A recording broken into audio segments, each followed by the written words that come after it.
श्री स्वामी समर्थ. स्वामी महाराज तुमच्या सर्व चांगल्या इच्छा पूर्ण करो ही स्वामींच्या चरणी प्रार्थना करते आणि आजच्या या नवीन व्हिडिओला सुरुवात करते. बघा, येणाऱ्या सर्व मकर संक्रांतीच्या तुम्हाला खूप खूप शुभेच्छा. तिळगुळ घ्या आणि गोड गोड बोला. मकर संक्रांत हा आपल्या हिंदू धर्मातील एक अत्यंत महत्त्वाचा सण 2026 मध्ये आहे. या दिवशी कोणत्या गोष्टी कराव्यात, कोणत्या टाळाव्यात आणि सर्वात महत्त्वाचं म्हणजे वाण देताना किंवा घेताना कोणत्या वस्तू चुकूनही देऊ नये, या वस्तू दिल्यास कोणते दुष्परिणाम भोगावे लागतात, या सर्व प्रश्नांची उत्तरे आजच्या व्हिडिओमध्ये आपण पाहणार आहोत. त्यामुळे व्हिडिओ हा शेवटपर्यंत नक्की पहा. चॅनलवरती जर तुम्ही नवीन असाल तर चॅनलला सबस्क्राईब करून कमेंटमध्ये जय माता लक्ष्मी लिहायला अजिबात विसरू नका, जेणेकरून माता लक्ष्मीची तुमच्या कुटुंबावर, मुलांवर अगदी भरभरून अशी कृपा होईल. 2026 मध्ये सूर्य मकर राशीत प्रवेश कधी करणार आहे तर ते पाहूया. बुधवार 14 जानेवारी या दिवशी सूर्य हा मकर राशीमध्ये प्रवेश करणार आहे. सकाळी सूर्योदयापासून ते सूर्यास्तापर्यंत दानधर्मासाठी अत्यंत शुभ काळ आहे. संक्रांतीच्या दिवशी सकाळी अंगाला तीळ लावून स्नान करणे शुभ मानले जाते. शक्य असल्यास नदीकाठी स्नान करावे. हा सूर्याचा सण आहे, त्यामुळे सूर्याला अर्घ्य अर्पण करा आणि ओम सूर्याय नमःचा जप करा. दानधर्म करा. या दिवशी तीळ, गूळ, धान्य, उबदार कपडे किंवा काळे तीळ दान केल्याने पुण्य मिळते. नात्यातील कटुता संपवून स्नेहाने वागण्याचा हा दिवस आहे. या दिवशी मांसाहार, मद्यपान किंवा कांदा लसूण खाणे टाळावे. संक्रांतीच्या दिवशी महिलांनी केस धुणे किंवा पुरुषांनी केस दाढी कापणे शास्त्रानुसार वर्ज्य मानले जाते. घराच्या अंगणातील झाडे किंवा पाने तोडू नका. आता आपण वळूया सर्वात महत्त्वाच्या आपल्या विषयाकडे. सुहासिनी हळदी कुंकवाला वाण लुटतात, पण काही वस्तू देणे शास्त्राने अशुभ मानलेले आहे. प्रत्येक घरामध्ये हळदी कुंकू जे आहे तर ते केलं जातं. हळदी कुंकू केल्यामुळे आपल्या घरातील जे काही दोष आहेत तर ते दूर होतात. अखंड सौभाग्याची प्राप्ती होत असते. त्यामुळे प्रत्येक सुहासिनी महिलेने हळदी कुंकू जे आहे तर ते आवर्जून करावं आणि हे केल्यामुळे दान केल्याचं पुण्य देखील आपल्याला मिळत असतं. शक्य असेल तर तुम्ही संक्रांतीच्या दिवशी देखील करू शकतात, किंवा मग जर तुम्हाला शक्य नसेल संक्रांतीला तर रथसप्तमीपर्यंत केव्हाही तुम्ही हे हळदी कुंकू जे आहे तर ते करू शकता.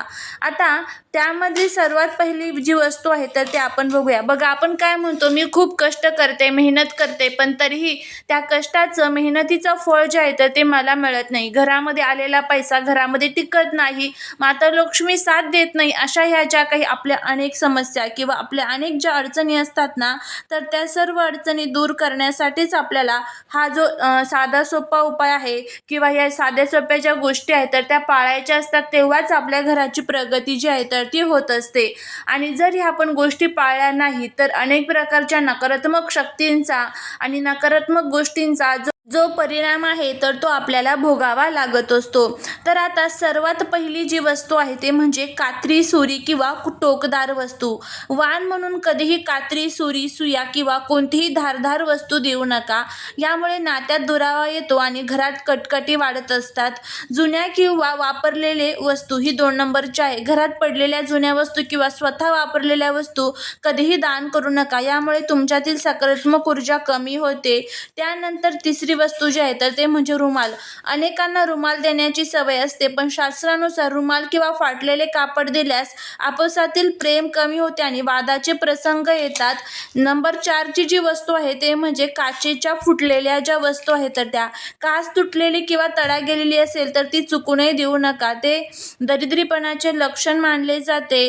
त्यानंतर 5वी जी वस्तू आहे ते म्हणजे काळा कापड.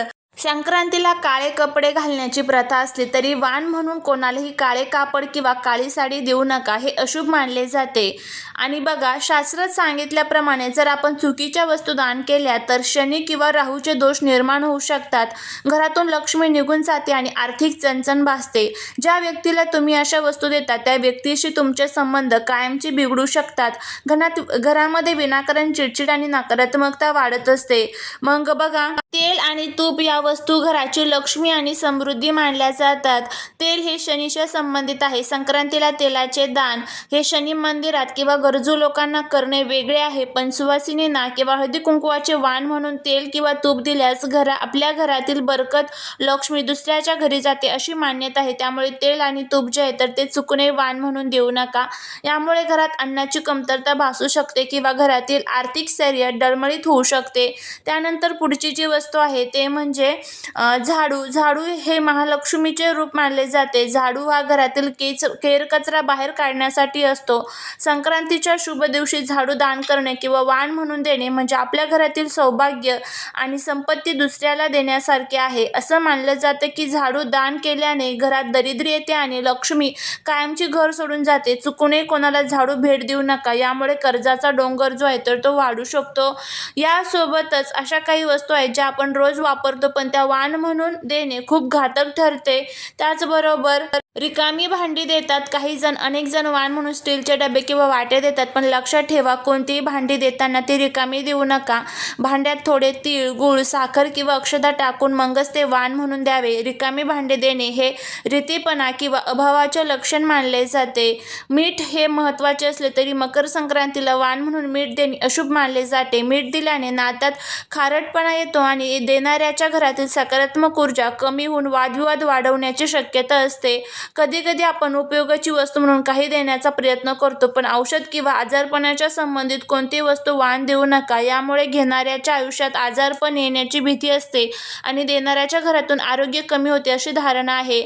काळे तीळ. तिळगुळाच्या लाडवात काळे तीळ चालतात, पण केवळ काळे तीळ वाण म्हणून सुवासिनींना देऊ नयेत. काळे तीळ हे श्राद्ध कर्मात किंवा पितृकार्यासाठी वापरले जातात. सणासुदीला पांढरे तीळ वापरणे शुभ मानले जाते. काही लोक उपयुक्त वस्तू म्हणून सँडल किंवा चप्पल देतात, पण मकर संक्रांतीला हे पूर्णपणे टाळावे. चप्पल ही शनीशी संबंधित आहे. पायात घालायची वस्तू कोणाला वाण म्हणून जर दिले तर अपमानास्पद मानले जाते. वाण देताना ते नेहमी सुती कापडात किंवा कागदात गुंडाळून द्यावे. प्लास्टिकच्या पिशवीचा वापर टाळावा, कारण वाण हे सौभाग्य असते आणि सन्मानाने ते दिले जाते. मकर संक्रांतीला आपण काय देतो त्यापेक्षा कोणत्या भावनेने देतो हे महत्त्वाचे आहे. पण शास्त्राने सांगितलेल्या ह्या काही मर्यादा पाळल्या तर आपल्या घरात सुख, समृद्धी आणि शांती टिकून राहते. चुकीच्या वस्तू दिल्याने केवळ आर्थिकच नाही तर मानसिक आणि कौटुंबिक हानीसुद्धा होऊ शकते. आणि त्याचबरोबर कोणत्या वस्तू आपण दिल्या पाहिजे तर ते आपण बघूया. मकर संक्रांतीला वाण लुटणे म्हणजे केवळ वस्तू देणे नव्हे तर दुसऱ्या सुवासिनीच्या रूपातील लक्ष्मीचा सन्मान करणे असतो. त्यामुळे या दिवशी अशा वस्तू दिल्या जातात त्या सौभाग्यवर्धक, उपयुक्त आणि सात्विक असतील. त्यामध्ये सर्वात पहिलं म्हणजे सौभाग्य लेणी किंवा शृंगार साहित्य असते. हळदी कुंकवाचा करंडा द्या, काचेच्या हिरव्या बांगड्या द्या, टिकलीचे पाकिट द्या, मेहंदी द्या, काजळ द्या किंवा वेणी द्या. यामुळे देणाऱ्या आणि घेणाऱ्या दोघांचेही सौभाग्य वाढते. त्यानंतर पुढची जी वस्तू आहे ते म्हणजे धान्य किंवा फळे. संक्रांत हा शेतीच्या संबंधित सण आहे, म्हणून निसर्गातून मिळालेल्या गोष्टींचे दान श्रेष्ठ असते. बोर, उसाचे कांडे, हरभरे डाळी किंवा मोसंबी फळे या आपण देऊ शकतो. यालाच आपण सुगड पूजने म्हणतो. तर तिळगुळाचे लाडू किंवा चक्की किंवा तिळाची वडी देऊ शकता. स्टीलचे डबे, ताटली, पेला किंवा चमचे देऊ शकता. आणि बघा काय देऊ शकता तुम्ही तर ब्लाऊज पीस देऊ शकता. त्याचबरोबर सुती कापड, गडद हिरव्या रंगाचे कापड देऊ शकता. पुस्तके देऊ शकता, धार्मिक ग्रंथ देऊ शकता, झाडे देऊ शकतात, बियाणे देऊ शकतात. या सर्व वस्तू तुम्ही देऊ शकतात. वाण घेताना आणि देताना आपला पदर पुढे करून घ्यावे. वाण नेहमी उजव्या हाताने द्यावे आणि देताना अक्षय सौभाग्य लागो हा आशीर्वाद मनात ठेवावा. वास्तू आणि ज्योतिषशास्त्रानुसार मकर संक्रांतीला दिलेले दान हे 100 पटीने परत मिळते, म्हणून ते नेहमी आनंदाने द्यावे. तर हा जर व्हिडिओ तुम्हाला आवडला असेल तर लाईक, शेअर आणि सबस्क्राईब करायला विसरू नका. भेटूया पुढच्या एका छानशा नवीन व्हिडिओत एका नवीन माहितीसोबत. श्री